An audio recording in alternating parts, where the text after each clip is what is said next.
Welcome back to World of Immersion. Today we have yet another ranking video. This time we'll be ranking every single roller coaster at Six Flags Discovery Kingdom in Vallejo, California. This is the second of the Six Flags parks that we'll be doing rankings for.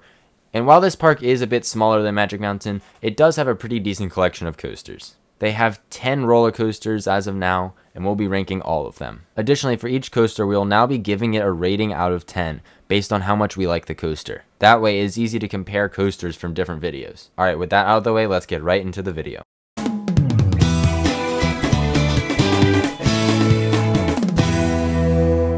Coming in at number 10, we have Roadrunner Express. This is Six Flags Discovery Kingdom's kiddie coaster, and this ride is extremely basic. There's nothing interesting about it, like most kiddie coasters, so that's why it comes in last place. Because this is a kiddie coaster, we won't be rating this out of 10, but it's a fine kiddie coaster to have in the park. Alright, next, coming in at number 9, is one of my personal least favorite coasters of all time, and that is Kong, the park's Vekoma SLC. This ride is so awful. It really gives you some of the worst headbanging and shaking that you can ever experience on a coaster. It is insanely rough, and the bulky over-the-shoulder harnesses do nothing to help with that. I would not be upset if this ride was removed tomorrow. It seriously is one of the worst rides I've ever been on, and that's why it comes in so low on our list. We'll be giving Kong a score of 1 out of 10. Now coming in at number 8, we have Cobra. This is a pretty typical family coaster, and there's not much that goes into it. It is a good balance between thrill and kid coasters. However, like I said, there's nothing really outstanding about this coaster. That being said, it's still a fine family coaster. We would rate this coaster a 3 out of 10. Alright, next coming in at number 7 is going to be SIDEWINDER Safari, the park's newest coaster. Unfortunately, we have not had a chance to experience this coaster yet. However, we've been on very similar coasters, so that's why we were able to place it here, based on our experience on other coasters. It's a fine family spinning coaster. It's a great addition to the park, and it's nice that they're adding more family coasters. But other than that, there's not much to be said about this ride. The theming looks pretty decent, and yeah, I think that's why we would put it here on the list. Overall, we'll be giving SIDEWINDER Safari a score of 4 out of 10. And number 6, we have Boomerang. This is just a typical Vekoma boomerang. However, unfortunately, it does have shoulder harnesses, which of course makes the ride a lot more rough than a boomerang that would have vest restraints. However, that being said, it still is slightly forceful. If you get a ride that's not too rough, it can be pretty fun. Overall, it's kind of just a mediocre ride, and we would rate this a 5 out of 10. Alright, next coming in at number 5 is going to be Batman the Ride. Batman the Ride is the park's S&S free spin coaster, and this actually was the first and only free spin that I've been on. However, this ride was much better than I thought it would be. It was extremely smooth, and the flipping was not uncomfortable like Green Lantern was. So I actually really enjoyed this ride. The view you get from the top also looking over the lake is really cool. I really enjoyed this ride a lot more than I thought I would, so that's why it comes in here at number 5. Overall, it is a short ride, and it does feel a little bit repetitive, so it can't really compare to the other coasters on this list.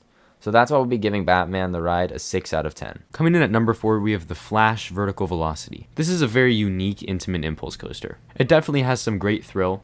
It's relatively smooth, and it's overall just a fun ride. We will say it is almost always down, and it has some very bad technical problems that causes it to be closed a lot of the time, so you're pretty lucky if you get a chance to ride it when you're there. But overall, when you do get to ride it, it's still a very good ride. And especially over that one version, it has fantastic hang time. We would rate this coaster a 7 out of 10. Alright, next we made it to our top 3, and coming in at number 3 is going to be Superman Ultimate Flight, the Premier Ride's Skyrocket 2 coaster. Now this ride is actually pretty fun.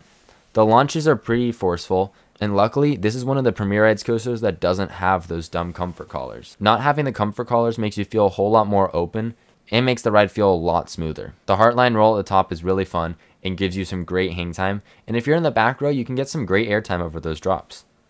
Overall, I think it's a pretty decent ride. It has a really low capacity, which sucks and makes the line move really slow.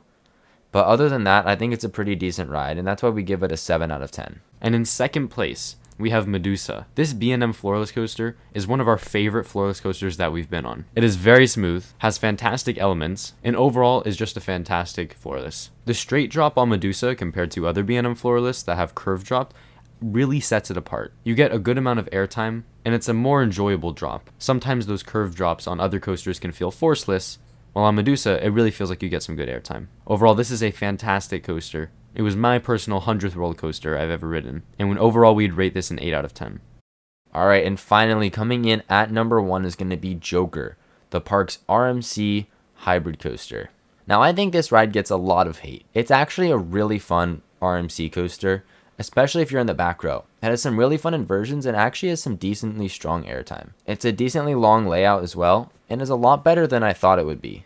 I've heard a lot of people say negative things about this ride, saying it's nowhere near as good as the other RMCs, and while I do rank it towards the bottom of the RMCs I've been on, it's still a pretty good ride, and definitely the best at the park. I would say this ride is probably the main draw for coaster enthusiasts to Discovery Kingdom, and I can definitely see why. This ride is one of my favorite coasters in Northern California, and I think it gets way too much hate for what it is. Overall, we will give this coaster a 9 out of 10. It doesn't get that full 10 out of 10 because there is still a lot missing from the layout, and it doesn't compare to some of the other RMCs, but it's still a fantastic coaster, and 9 out of 10 is pretty incredible. Alright, but that's going to do it for our list today of ranking every single coaster at Six Flags Discovery Kingdom in 2022.